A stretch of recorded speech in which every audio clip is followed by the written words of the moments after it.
Good morning, and that. It's Uncle Lou here. Yeah, that's right, it's me, Uncle Lou, and I'm live for you on LouTube today. Thanks for watching, man. Sure do appreciate it also, and in addition to that as well.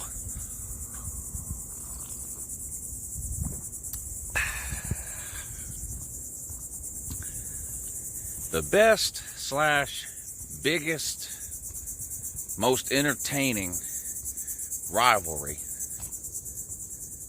of the 2019 offseason, leading up to the 2019 season. A lot of good candidates for this one. Some of the usual suspects, right? I mean, for a video like this, trying to figure out, okay, biggest, best, most entertaining, right? You know, you could easily name, you know, there's a handful of games every single year that could probably fall into this category, right? Bitter rivals, teams that just hate each other all the time for decades. Auburn, Alabama, OU, Texas, FSU, Miami, you know, Georgia, Florida, you know, Ohio State, Michigan, whatever. And those are great rivalries, and they're entertaining too.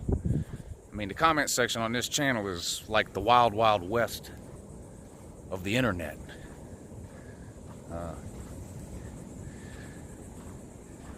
But this offseason, there was one rivalry in particular that started off, you know, turned up to 11 on the 1 to 10 scale,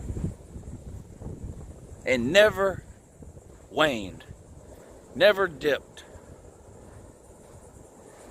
Almost every single video I've made this entire off season, doesn't matter what the video was about, what teams it was about, recorded and uploaded videos, live streams, there were comments made by fans of these two teams about this game in at least 90% of every video I've made since last college football season ended. And I mean, there's a couple of obvious reasons why, I think. In-state rivalry. Those are always big. No matter what. Even when the two teams involved in an in-state rivalry, even if neither one of those teams... Hold on a second. Yeah, that'll work better. Even if neither one of those teams happened to be any good that particular year, you know, an in-state rivalry game is just always heated. Georgia, Georgia Tech. I mentioned Miami and Florida State. Auburn, Alabama. The Egg Bowl, Ole Miss, Mississippi State. Washington, Washington State. Southern Cal, UCLA. You know, whatever. But if you have a huge in-state rivalry game involving teams that don't play very often or haven't played in a long time, well, the ridiculousness gets turned up to 12.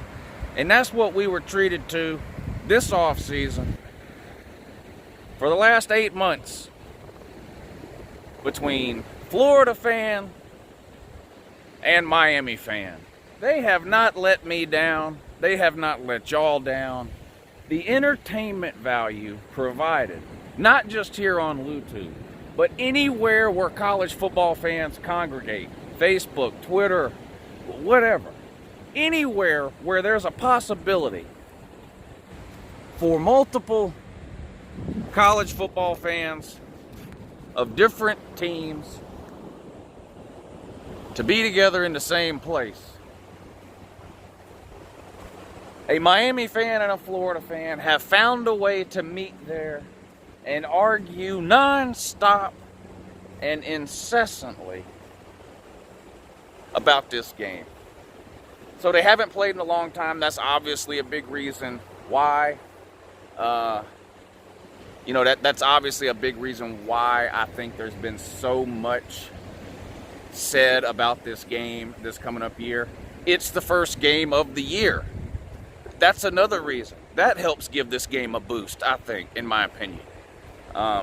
You know, it's the week 0 game. So it's a full week before most other college football teams even play their first game. So even people who aren't fans of Florida or Miami have an interest in this game, are going to watch this game. Now, this plane is ridiculously low. I hope you can see that. But this plane right here, it is ridiculously low. I'm not sure if potato. Ah! So this game has provided just a ridiculous amount of entertainment and, you know, comedic relief, whatever, for the entirety of the offseason. And again, just, you know, several reasons for that. In-state rivalry, haven't played in a long time. Both teams been down really recently, at least compared to the height of their programs, right? Both of these teams had runs in the last 25 or 30 years that were considered dominant at the time. Of course, Florida, going back to Steve Spurrier in the 90s and what he was able to do there. The dominant program, not just in the state of Florida or in the conference, but really in all of America there for a several-year period under Steve Spurrier. The same thing again with Urban Meyer in the you know, 2007, 2008, 2009, whatever it was. And then, of course, Miami. I mean, you know, the 90s, the early 2000s. Probably one of the top 5 runs of all time in college football, really. I think most people would agree the run that Alabama's currently on is probably the most dominant run in the history of college football, what they've done over the last 10 years. But, you know, Miami is probably a top 5 run, that run they had in the late 80s, 90s, early 2000s.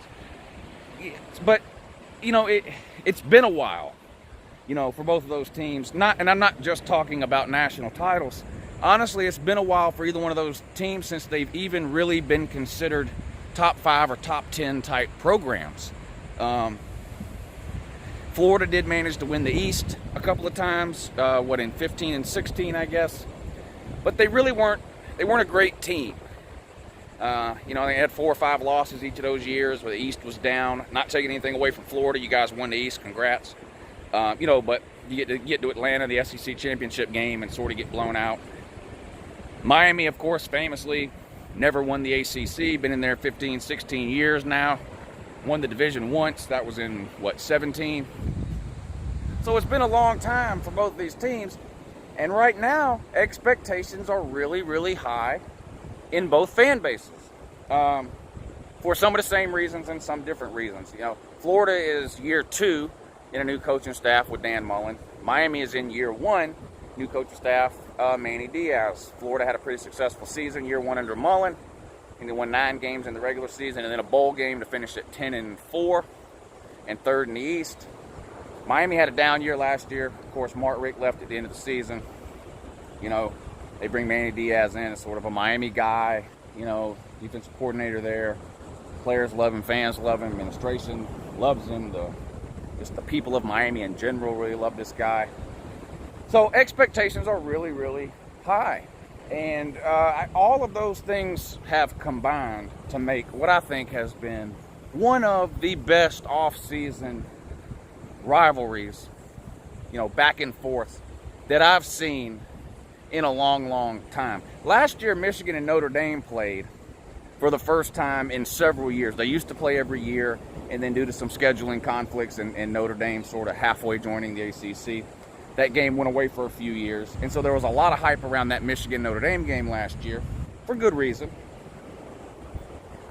I think it's been more this offseason, I think, Florida and Miami. It's been unbelievable to me to watch the back and forth between Florida and Miami fans this offseason. So, anyway, that's the Uncle Lou Award for the most intense, the best, the biggest, the most entertaining, whatever you want to call it, off-season rivalry of the 2019 college football season. So, good luck to both you guys' teams. I've spent a lot of time talking to a lot of the fans this offseason from both Florida and Miami, and both fan bases are 100% convinced they're winning this game. And a lot of Florida fans think it's going to be a blowout and not even close. We'll see. I've done a preview and prediction video for both of those teams, and so you know I have picked Florida to win that game in my preseason predictions. The week of the game, I'll do a preview of that game itself, you know, and I'll pick it against the spread, and we'll see. I do think an upset is possible in that game. An upset is possible in almost any game. And, you know, if Miami can figure some things out at quarterback and come out maybe more motivated in Florida for whatever reason, I would give them somewhat of a chance. It's going to be a good game. I mean, I can't wait to watch it. But anyway, have a good morning.